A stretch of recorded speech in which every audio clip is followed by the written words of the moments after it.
Bugün Azərbaycan Respublikasının Milli Məclisinin İnformasiya Portalının direktoru Pərdə xanımın adından, Cənab Prezident İlham Əliyevin adından, Gədəbəy rayonunda Kommunal Məsələlər Kombinatının direktor əvəzi Ruslan müəllimə Prezident aparatından göndərilmiş Milli Məclis İnformasiya Portalı direktorunun əvəzi Ruslan müəllimi təbrik edirik. Rayonumuzda gözəl fəaliyyətinə görə baxmayaraq ki 2 aydır direktor əvəzidir.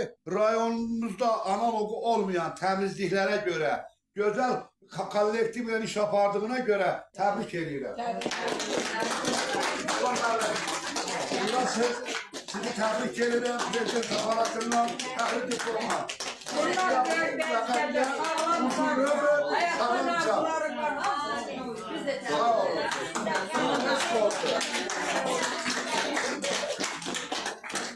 Teşekkür.